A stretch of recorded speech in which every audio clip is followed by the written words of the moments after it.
Hello friends, welcome to our channel. আপনার বাড়িতে একজন নতুন শিশু এসেছে এবং তাই আপনি খুব আনন্দিত, তাই না? কিন্তু কিছুক্ষণের মধ্যেই খরচ বাড়তে শুরু করবে। শুরুটা হয় ডাক্তার আর ভ্যাকসিন দিয়ে, আর বাচ্চা যত বড় হবে খরচ তত বাড়ে। যেরকম school fees, college fees, transportation, tuition, extra coaching, gadgets, আর এই লিস্টটা আপনার চলতেই থাকে। আরও আছে। এখনকার দিনে শিক্ষার ইনফ্লেশন সাধারণ ইনফ্লেশন থেকে ডাবল। লাস্ট 10 বছরের মধ্যে ইনফ্লেশন যদি আমরা দেখি সেটা হচ্ছে 6 to 7%, কিন্তু শিক্ষার ক্ষেত্রে এই খরচ 11 থেকে 12% অবধি বেড়েছে, এবং এই ইনফ্লেশন মানে আপনার মুদ্রাস্ফীতি এতটা হয়েছে। তাই আজকের ভিডিওতে বাচ্চা জন্ম নেওয়া থেকে কলেজ গ্র্যাজুয়েট হওয়া পর্যন্ত সব খরচ আমরা কভার করব। শেষ পর্যন্ত দেখুন যাতে আপনি ভবিষ্যতে খরচ সম্পর্কে স্পষ্ট ধারণা পেয়ে যান আর সেইভাবে টাকা জমানো এবং ইনভেস্ট করতে পারেন। আপনি যদি বাচ্চার প্ল্যানিং করছেন বা অলরেডি আপনি যদি প্যারেন্ট হয়ে থাকেন, এই ভিডিওটি আপনাকে ফাইন্যান্সিয়াল প্রিপারেশন নিতে সাহায্য করবে। কিন্তু তার আগে যদি আমাদের কন্টেন্ট ভালো লাগে, লাইক বাটনে নিশ্চয়ই ক্লিক করবেন, বন্ধুদের সাথে শেয়ার করুন আর আমাদের চ্যানেলটাকে সাবস্ক্রাইব করুন। চলুন এই ভিডিওটা শুরু করা যাক।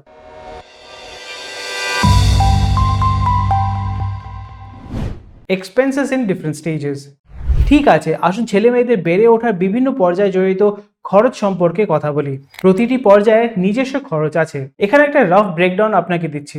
সবসময় মনে রাখবেন, খরচ চেঞ্জ হয় কারণ খরচ নির্ভর করে আপনি কোথায় থাকেন, আপনার ছেলে মেয়ে কোন ধরনের স্কুলে পড়াশোনা করে, এবং আপনার পার্সোনাল চয়েস যেমন এক্সট্রা কারিকুলার অ্যাক্টিভিটিস, হেলথ কেয়ারের উপরে ডিপেন্ড করে। বিফোর স্কুল, বাচ্চা স্কুলে যাওয়ার আগে তাদের লালন পালন করতে অনেক খরচ হয়। ব্যাঙ্গালোরে লেখা আর তার স্বামী তাদের নতুন জন্ম নেওয়া বাচ্চার জন্য প্রতি মাসে একজন ন্যানির পিছনে 15,000 টাকা খরচ করেন। দিনের বেলায় কাপড়ের ন্যাপি ব্যবহার করেও কিছুটা বাঁচানোর পরেও মাত্র 8 মাসে ডাইপার তাদের 16,000 টাকা খরচ হয়। এছাড়াও চেক আপ, ওষুধ এবং ভ্যাকসিনেশনের জন্য তারা বছরে 50,000 থেকে 55,000 টাকা খরচ করেন। আপনি কোথায় থাকেন এবং আপনার পছন্দগুলি কি তার উপরে নির্ভর করে এই খরচগুলি অনেকটা চেঞ্জ হতে পারে। ভাই বোন থাকলে তাদের কাপড় আর খেলনা একের অপরের সাথে শেয়ার করা যায়। বাচ্চা 2 বছর হয়ে গেলে প্রি স্কুলের কথা ভাবতে শুরু করতে হয়, যাতে প্রতি বছর 50,000 টাকা থেকে 1 লাখ টাকা পর্যন্ত খরচ হতে পারে। সব মিলিয়ে 2022 সালে ইটি অনলাইন রিসার্চ অনুযায়ী 0 to 3 বছর বয়সী বাচ্চার লালন পালনে প্রায় 11,50,000 টাকা খরচ হতে পারে। আনএক্সপেক্টেড মেডিকেল এমার্জেন্সি বা হায়ার স্ট্যান্ডার্ড অফ লিভিং এর ক্ষেত্রে এই খরচ আরও বাড়তে পারে। School expenses. ইন্ডিয়াতে এডুকেশনের কথা বলতে গেলে, স্পেশালি যদি আমরা প্রাইভেট স্কুলের কথা ভাবি, তাহলে এক্সপেন্সেসটা বেশ হাই হতে পারে। প্যারেন্টসের খরচা প্রি প্রাইমারি থেকে ক্লাস 12 অবধি 25 থেকে 50 লাখ টাকার মধ্যে হতে পারে। এটা ডিপেন্ড করে স্কুল টাইপ এবং এডুকেশনাল বোর্ডের ওপর। এটা একটা মডেস্ট অ্যানুয়াল ফি হাইক মানে 3% হাইক কনসিডার করা হয়েছে, যার ব্রেকডাউন হলো 3.09 lakh for pre primary, 12.8 lakh for class 1 to 8, 4.5 lakh for class 9 to 10 এবং 5.1 লাখ ফর ক্লাস 11 to 12। কিন্তু স্কুলিং এর এক্সপেন্সেস এখানে শেষ হয় না। শহরে হেলথ কেয়ার, স্পেশালি মুম্বাইতে পিডিয়াট্রিশিয়ান ভিজিটস 500 টাকা থেকে 2500 টাকা পর্যন্ত কস্টলি হতে পারে। স্কুল বাস ফিও একটা ফ্যাক্টর, যা ডিপেন্ড করে ডিস্টেন্সের উপর, এবং 30,000 টাকা থেকে 60,000 টাকা পার ইয়ার পর্যন্ত ভ্যারি করতে পারে। ইউনিফর্মস এবং বইয়ের কস্টও রেকারিং কস্ট, যা পার ইয়ার 3,000 টাকা থেকে 7,000 টাকা ইউনিফর্মসের জন্য এবং 4,000 টাকা থেকে 12,000 টাকা টেক্সট বুকসের জন্য হতে পারে। আর ডান্স বা সুইমিং ক্লাসের মতন এক্সট্রা কারিকুলার অ্যাক্টিভিটিস এবং এডুকেশনাল পারপাসের জন্য এসেনশিয়াল গ্যাজেটস যেরকম ট্যাবলেট বা ল্যাপটপ ভুলে যাবেন না। এন্ট্রান্স এক্সাম যেমন নিট বা জেইর জন্য কোচিং ক্লাস 30,000 থেকে 5 লাখ পর্যন্ত রেঞ্জ হতে পারে। 20 অগস্ট মিন্টে একটা ডিটেল আর্টিকেল পাবলিশ করা হয়েছিল এই বিষয়ের উপরে, যেখানে তারা কথা বলেছে বৈভব আগরওয়াল এবং তার ওয়াইফ নেহার সাথে, যারা দিল্লিতে থাকে। তারা 6 বছরের বাচ্চার এডুকেশনের জন্য ওরা অ্যানুয়ালি 1.56 লাখ রুপিস খরচ করে, যেখানে টিউশন, স্কুল বাস ফিস, ইউনিফর্মস এবং বই ইনক্লুড রয়েছে। এটা অ্যাকচুয়ালি দিল্লির অন্য স্কুলের কম্প্যারিজনে লোয়ার সাইডে কনসিডার করা হয়। ওরা ডান্স এবং সুইমিং লেসেন্সের উপরে পার ইয়ার 38,400 রুপিস খরচ করে। যদি তারা ভ্যাকেশনের সময় সামার ক্যাম্পস অ্যাড করে তাহলে এক্সট্রা 5,000 to 6,000 রুপিস হয়। হেলথ কেয়ারও আপনার সস্তা নয়। তার মেডিকেল এক্সপেন্সেস পার ইয়ার অ্যারাউন্ড 24,000 রুপিস। তার বাচ্চার সোশ্যাল লাইফ এবং ক্লোদিংয়ে সিগনিফিকেন্ট কস্ট অ্যাড করে, যেটা পার ইয়ার 76,000 রুপিস পর্যন্ত হতে পারে।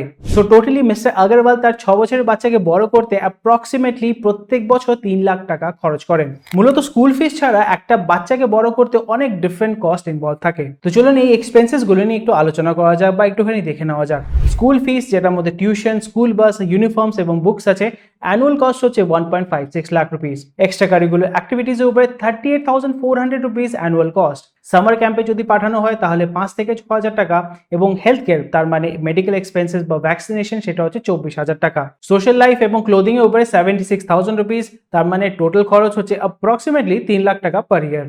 হায়ার স্টাডিজ, এখন একটা মেডিকেল কোর্সের কস্ট অ্যাপ্রক্সিমেটলি 50 লাখ রুপিস, কিন্তু কয়েক বছর পর ভাবুন যে 2030-তে এটা অ্যাপ্রক্সিমেটলি 80 লাখ রুপিস অব্দি পৌঁছে যাবে। আজকের একটা ইঞ্জিনিয়ারিং ডিগ্রিতেও আপনার খরচ হতে পারে অ্যাপ্রক্সিমেটলি 15 লাখ রুপিস, কিন্তু এটা 2030-তে অ্যাপ্রক্সিমেটলি কিন্তু 37 লাখ পর্যন্ত কিন্তু যেতে পারে। টপ ইনস্টিটিউশনেও সিট সিকিউর করা কিন্তু সস্তা নয়। একটা 4 বছরের বিটেক প্রোগ্রাম একটা আইআইটিতে 4 লাখ থেকে 20 লাখের মধ্যে কস্ট হতে পারে।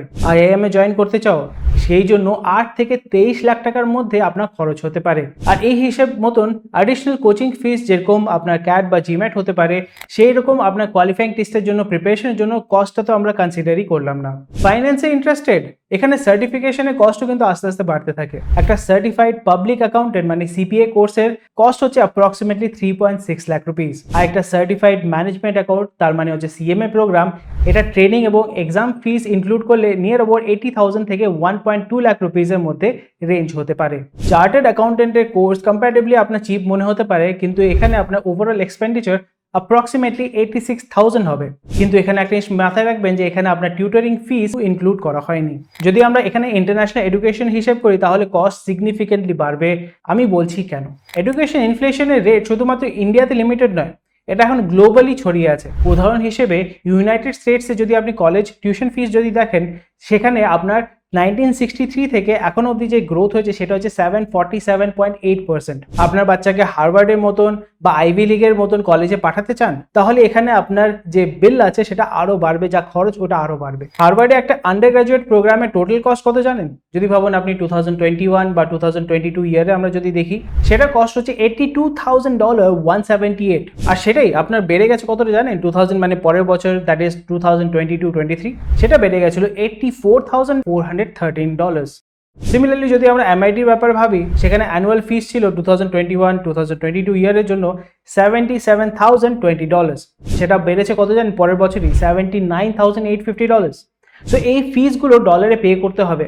ডলারের ভ্যালু যদি রুপির কম্প্যারিজনের উপরে চলে যায় বা নিচে চলে আসে, তাহলে এটা আপনার যে খরচ করছেন সেটাকে এফেক্ট করে। এগুলো হলো জেনারেল কস্ট, যেটা আপনি একটা বাচ্চাকে বড় করার সময় ফেস করতে পারেন। মনে রাখবেন, আপনি অ্যাকচুয়ালি কত টাকা খরচ করবেন তা অনেক এবং আলাদা আলাদা প্রেফারেন্স বা আলাদা সিচুয়েশনের উপরে ডিপেন্ড করে। আর যদি আপনাদের একাধিক বাচ্চা থাকে, তাহলে ক্লোথস, বুকস এবং টয়েস শেয়ার করে কিছুটা টাকা আপনি সেভ করতে পারেন।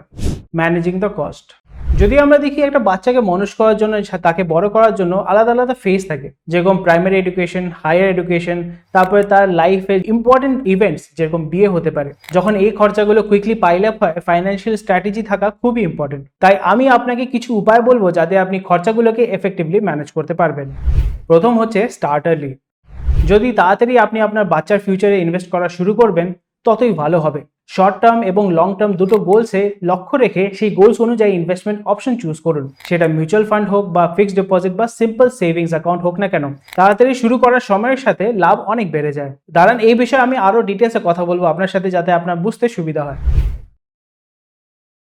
এখানে আপনাকে প্রথমে আপনার প্রায়োরিটিসগুলোকে ব্যালেন্স আউট করতে হবে। যখন আপনি এম করছেন নিজের ছেলে মেয়েদের হাই কোয়ালিটি এডুকেশন দেওয়ার জন্য, এটা আপনার উপরে বার্ডেন হওয়া উচিত না। ইম্পর্টেন্ট ক্রুশিয়াল গোলস আছে নিজের লাইফে, যেরকম আপনার রিটায়ারমেন্ট হতে পারে, নিজের হেলথ কেয়ার হতে পারে, সেটা আপনাকে কম্প্রোমাইজ করে এটা কিন্তু ফোকাস করা উচিত নয়। এখানে আপনাকে দেখতে হবে যে কিভাবে দুটোর মধ্যে আপনি ম্যানেজ করতে পারবেন, একটা ব্যালেন্স তৈরি করতে পারবেন। এটার মাধ্যমে কি হবে, এখানে আপনি নিজের রিটায়ারমেন্টটাকেও সেফ রাখতে পারবেন, তার সাথে সাথে আপনার যে বেস্ট কোয়ালিটি এডুকেশন যেটা আপনি প্রোভাইড করতে পারছেন আপনার বাজেটের মধ্যে, সেটা আপনি নিজের বাচ্চাদেরকে প্রোভাইড করতে পারবেন। কেন কি একটা জিনিস মাথায় রাখতে হবে যে যখনই আপনার ছেলে মেয়েকে আপনি একটা পার্টিকুলার স্কুল বা পার্টিকুলার কোর্সে আপনি ভর্তি করিয়ে দিয়েছেন, সেটাকে রিভার্স করা খুবই ডিফিকাল্ট হতে পারে এবং খুবই কমপ্লিকেটেড এবং কস্টলি হতে পারে। নেক্সট হচ্ছে আননোন সিচুয়েশনের জন্য প্রিপারেশন নেওয়া।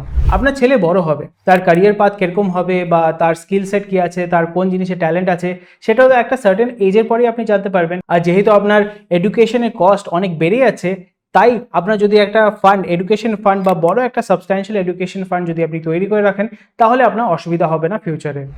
নেক্সট হচ্ছে নিজের খরচগুলোকে ট্র্যাক করুন। আরেকটা এফেক্টিভ স্ট্র্যাটেজি হচ্ছে যে আনপ্রেডিক্টেবল কস্ট যেগুলো আসে সেটাকে যদি আপনি মিটিগেট করতে চান, ঠিকভাবে ম্যানেজ করতে চান বা ট্যাকেল করতে চান, এখানে আপনাকে নিজের খরচগুলোকে ট্র্যাক করতে হবে।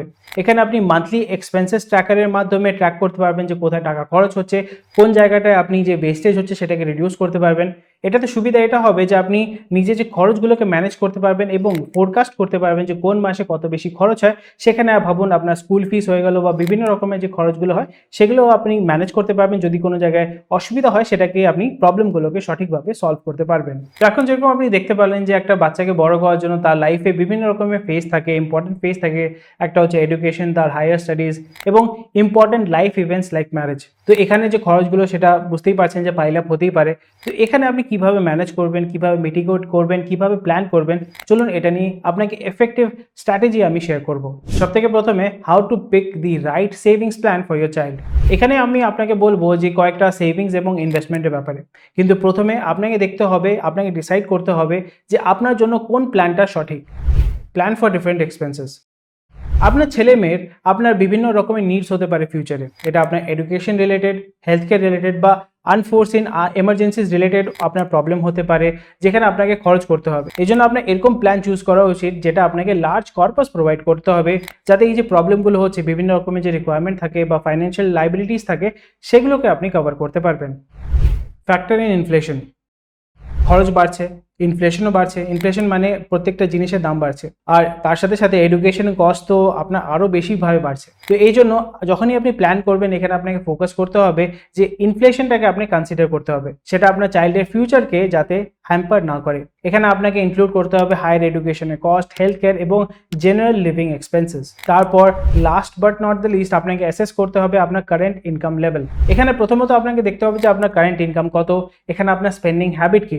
তারপরে আপনি ডিসাইড করতে পারবেন যে রিয়েলিস্টিক্যালি কত টাকা আপনি সেভ করতে পারবেন পার মান্থ আপনার ছেলে মেয়ের জন্য বা চাইল্ডের ফিউচারের জন্য। এটা আপনাকে ক্লিয়ার পিকচার দেবে যে আপনার কিরকম টাইপের প্ল্যান আপনার চুজ করা উচিত, কোন টাইপের প্ল্যান আপনার জন্য ভায়াবল এবং ফিজিবল হবে।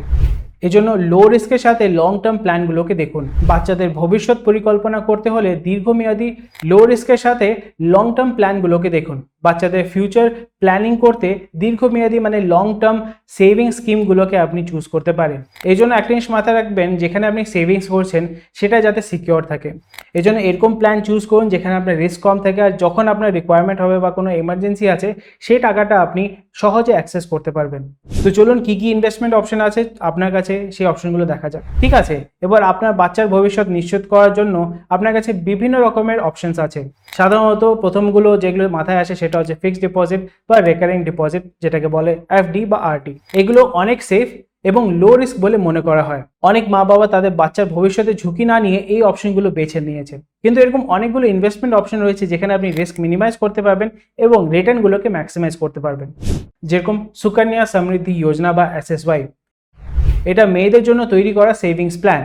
মেয়ে জন্ম নেওয়ার পর থেকে এই যোজনা শুরু করা যায় তার 10 বছর বয়স পর্যন্ত, মানে আপনি তার 10th জন্মদিনের আগে পর্যন্ত এই অ্যাকাউন্টটা পোস্ট অফিস বা অথরাইজড ব্যাংকে খুলতে পারবেন। এই স্কিমটি 21 বছরের জন্য চলে, তবে মেয়ের 18 বছর বয়স হয়ে যাওয়ার পরে বিয়ে হলে এই মেয়াদটা শেষ হয়ে যায়। এই স্কিমে প্রতি বছর 8% আপনি ইন্টারেস্ট পাবেন। আপনি কমপক্ষে 250 টাকা থেকে শুরু করে আপনি সর্বোচ্চ 1.5 লাখ টাকা পর্যন্ত জমা করতে পারবেন। এটা লামসাম বা কয়েক ইনস্টলমেন্টে করা যাবে। আর আপনি যে টাকা জমা দেবেন সেটা আয়কর আইনের 80C ধারা অনুসারে আপনি সেখানে ট্যাক্স বেনিফিট পাবেন এবং সেটা ট্যাক্স ফ্রি। তাহলে সে অ্যাকাউন্টে 50% টাকা লেখাপড়া বা অন্য কোনো দরকারের জন্য বের করতে পারে। এই অ্যাকাউন্ট 21 বছর পর বা অ্যাকাউন্ট হোল্ডারের যদি মৃত্যু হয়ে যায় এরকম বিশেষ পরিস্থিতিতে বন্ধ করা যাবে। Public provident fund. PPF হলো নিরাপদ আর ট্যাক্স এফিশিয়েন্ট অপশন যা আপনার বাচ্চার ফাইন্যান্সিয়াল ফিউচারে সাহায্য করে। এটার টেনিওর হচ্ছে 15 ইয়ার্স, আর আপনি 5 বছর করে এটার টেনিওর বাড়িয়ে নিতে পারেন। এতে আপনার বাচ্চার হায়ার এডুকেশন বা অন্যান্য গুরুত্বপূর্ণ লাইফ ইভেন্টসের জন্য টাকা জমাতে সুবিধা হয়। আপনি আপনার বাচ্চার নামে একটা PPF অ্যাকাউন্ট খুলতে পারেন, আর এটাতে ইনভেস্টমেন্ট লিমিট হচ্ছে সুকন্যা সমৃদ্ধি যোজনার মতনই, মানে বছরে 250 টাকা থেকে 1.5 লাখ টাকা পর্যন্ত আপনি টাকা জমাতে পারবেন। এই ইনভেস্টমেন্টটাও আপনার ট্যাক্স ডিডাক্টেবল। এখানে আপনার ইনকাম ট্যাক্স ল যেটা হচ্ছে 80C ধারা অনুযায়ী আপনি ট্যাক্স বেনিফিট পাবেন, যা আপনাকে ট্যাক্সের ঝামেলা থেকে বাঁচায়। 2023 পর্যন্ত PPF এ 7.1% সুদ দেওয়া হয়। প্রতি বছর সুদ আর মূল মিলে এই সুদ বাড়তে থাকে, মানে কম্পাউন্ড ইন্টারেস্টের আপনি বেনিফিট পাবেন এবং ভালো পরিমাণ টাকা জমা হয়ে যায়। আরেকটা গুরুত্বপূর্ণ বিষয় হলো এই সুদ আর মেয়াদ শেষে পাওয়া টাকা দুটোই ট্যাক্স ফ্রি। অ্যাকাউন্ট থেকে লোন নেওয়া বা উইথড্রয়ালের সুবিধাও আছে।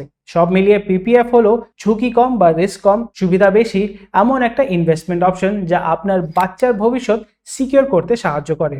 নেক্সট অপশন হচ্ছে মিউচুয়াল ফান্ড।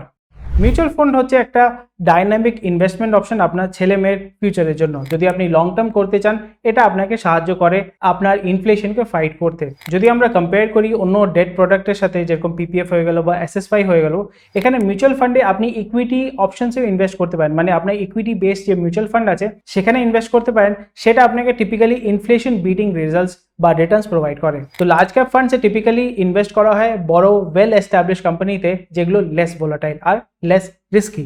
নেক্সট অপশন হচ্ছে মিড ক্যাপ এবং মাল্টি ক্যাপ স্কিমস, যেখানে আপনার হায়ার রিটার্ন অফার করে কিন্তু এখানে হাই ভোলাটিলিটি হয়। এখানে আপনি নিজে ইনভেস্টমেন্টকে ডাইভার্সিফাই করতে পারবেন, আপনি ফোকাস করতে পারবেন যে আচ্ছা আমার বাচ্চার এই ফোকাস হচ্ছে বা এরকম কর্পাস দরকার, সেইভাবে আপনি বিভিন্ন রকম মিউচুয়াল ফান্ডে ইনভেস্ট করতে পারেন। এখানে আপনি ডিসিপ্লিনড একটা সিস্টেম্যাটিক ইনভেস্টমেন্ট প্ল্যানের মাধ্যমে আপনি ইনভেস্ট করতে পারবেন এবং আপনি কম্পাউন্ডিং এর বেনিফিট নিতে পারবেন। কিন্তু একটা জিনিস মাথায় রাখবেন যে এখানে মিউচুয়াল ফান্ড আপনাকে ফ্লেক্সিবিলিটি প্রোভাইড করে আর পোটেনশিয়ালি হাই রিটার্ন প্রোভাইড করে, কিন্তু এখানে কেয়ারফুল প্ল্যানিং এবং মনিটরিং দরকার। তো এই হচ্ছে ইনভেস্টমেন্ট অপশন যেটা আপনার সাথে আমি শেয়ার করতে চাই। এরকম বিভিন্ন রকমের অপশন আছে, কিন্তু আপনাকে মাথায় রাখতে হবে যে প্রত্যেকটা ইনভেস্টমেন্টে আলাদা আলাদা রিস্ক থাকে এবং আলাদা আলাদা টাইম হোরাইজনের মাধ্যমে আপনি ভালোভাবে ইনভেস্ট করে নিজের ছেলে মেয়ের ফিউচারটাকে সিকিউর করতে পারবেন। তো যদি এখানে আমরা দেখি যে এক্সাম্পলও আপনাকে দিলাম, সেখানে এসএসওয়াই এবং পিপিএফ অপশন হচ্ছে প্রেফারেবল যারা লং টার্ম এবং কনজারভেটিভ ইনভেস্টর। কিন্তু এখানে যারা একটু মডারেট বা অ্যাগ্রেসিভ রিস্ক প্রোফাইলে ইনভেস্ট করতে চান, তারা ইকুইটি মিউচুয়াল ফান্ডেও ইনভেস্ট করতে পারেন, তার সাথে সাথে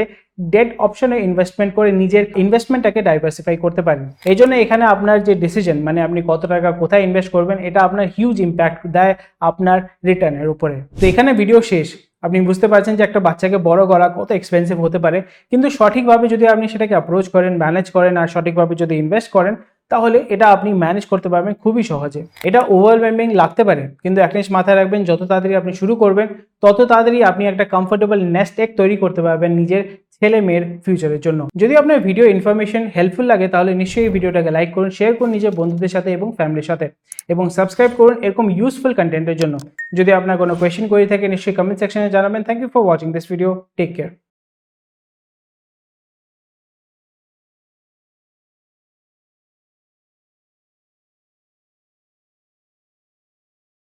Investment in securities market are subject to market risk. Read all the related documents carefully before investing. Please read the risk disclosure documents carefully before investing. Securities market বিনিয়োগ বাজারে ঝুঁকি অধিক। বিনিয়োগের আগে সব সংশ্লিষ্ট ডকুমেন্টগুলি সাবধানে পড়ুন। Equity share, derivatives, mutual fund এবং স্টক এক্সচেঞ্জের ট্রেড বা অন্যান্য সরঞ্জামে বিনিয়োগ করার আগে রিস্ক ডিসক্লোজার ডকুমেন্টগুলি সাবধানে পড়ুন।